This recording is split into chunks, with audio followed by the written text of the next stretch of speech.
Let's talk about two special random variables, Bernoulli random variables and binomial random variables. So there's nothing complicated about them, it's just they come up again and again and they have some special terminology, some jargon around them that you should know.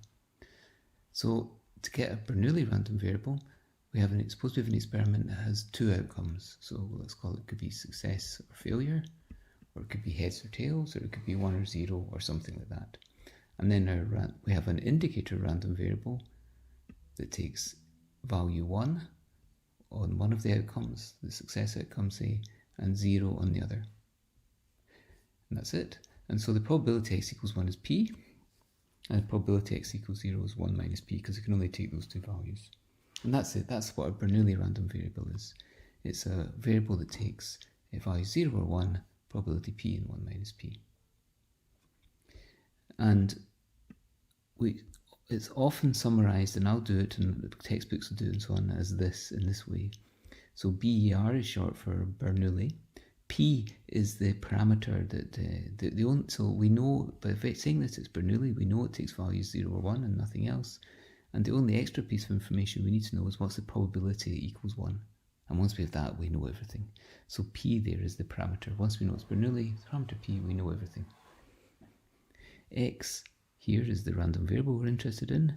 And this tilde here, tilde is used for lots of different things, but in probability, tilde reads as x is distributed as a Bernoulli random variable with parameter p. That's what this short statement here says. So the tilde reads distributed as. And so that means this is a random variable that takes value 1 or 0.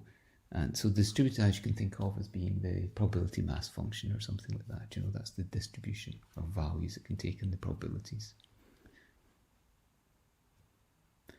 Lots of examples. It's because it's so simple and fundamental, it comes up all over the place. So a coin flip, a random bit, packet erasure in a wireless network. There's loads and loads of examples. It's really common. That's why it's got its own special name, even though it's very simple.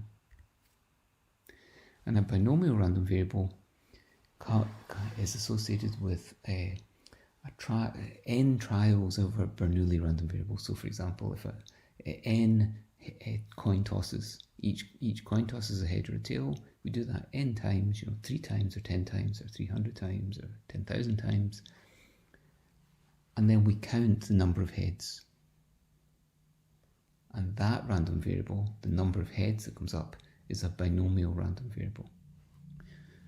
So let's go through that again. We've got n independent trials. It's important that they're independent, so that's separate coin tosses. It doesn't hold if they're dependent. Each of the trials has to be a Bernoulli random variable, so that means it has to be like heads or tails, 1 or 0. It can't be a roll of a dice with a 1 till 6 outcome, not unless we map that to a random variable that has values 0 and 1. So it has to be binary valued. And then we're going to count the number of successes in the end trials, so the number of ones, or whatever we want to call it, the number of heads, whatever we want to call a success in the end trials. And this random variable, so if we associate x1 with the outcome of the first trial, so the first toss of the coin, it comes up heads or tails, this random variable x1 takes 1 when we toss a head in the first flip and a 0 otherwise. x2 is the second random variable which takes a 1 if we toss the coin, if we flip a head in the second trial and 0 otherwise, and so on up to xn.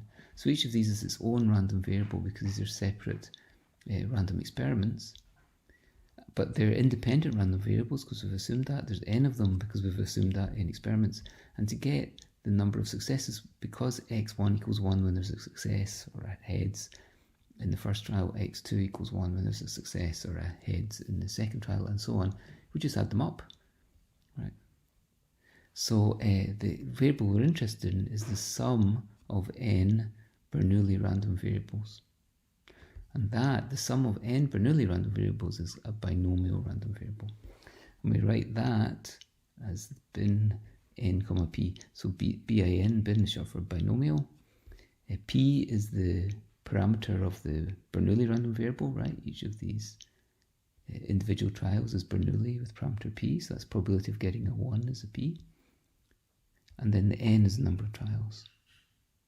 So that tells us everything. We write that again as x is distributed as a binomial random variable, parameters n and p. That's how we would say that in English. And here's the distribution of a binomial random variable. Now you know enough to go and calculate that directly. So let's stop and think for a minute. So if we were to have 10 heads followed by 20 tails, then the probability of that is going to be p to the power 10. That's we take the probability of 10 heads is going to be p times p up to 10 times. And then we're going to have 1 minus p to the 20 tails. And we multiply those together because they're independent. And that would be the probability of getting the exact sequence, the ordering of 10 heads followed by 20 tails. Now, we're just counting the number of heads. We don't care about the ordering, so it's like a combination rather than a permutation. So what we do is we have to count the number of different ways we can get 10 heads and 20 tails in any old ordering. And of course that's n. That would be 30 choose 10. Right, we've got 30 trials and we want to choose 10 heads. Or it could be 30 choose 20. 30 trials and we want to choose 20 tails. They'll be the same number. And so this is the more general formula. If we have the probability that x equals I, so we've got I heads, is n choose I, p to the I, so that's probability of getting one head is p, getting I of them is p to the power I, because we multiply up I times. Probability of getting the tails, or the failures, is 1 minus p to the n minus I.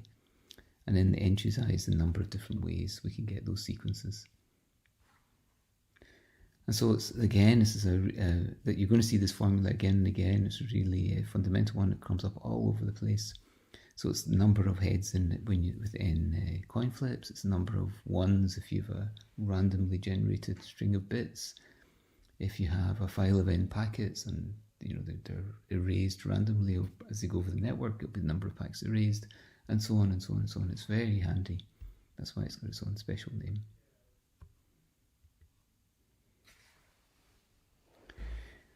And there's I'll just mention in passing, it's not a big deal or anything, but just so you know that there's a very straightforward property of binomial random variables if you add them, and it's really, really obvious. Suppose we just think of coin tosses again. Suppose we toss a coin 10 times, and then count the heads. That would be a binomial random variable with parameter n equals 10 and probability half of getting a 1. And then we toss another 10 coins.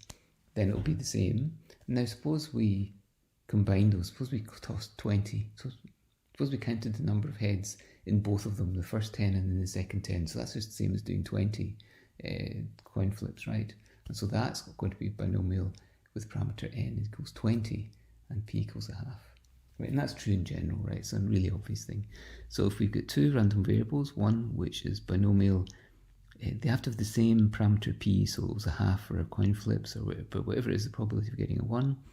n1 is the number of trials that we've done for random variable x, and then y is the same but with a different, could be the same or different n2 number of trials. It has to have the same parameter p though, right? So it's like tossing the same coin more. But it can't be a different coin. It can't be suddenly moved from a fair coin to a biased coin, because that wouldn't work.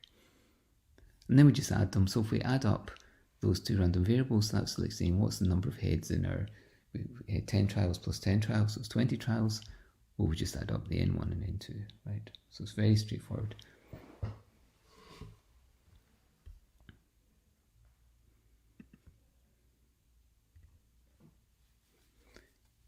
Let's do a quick example.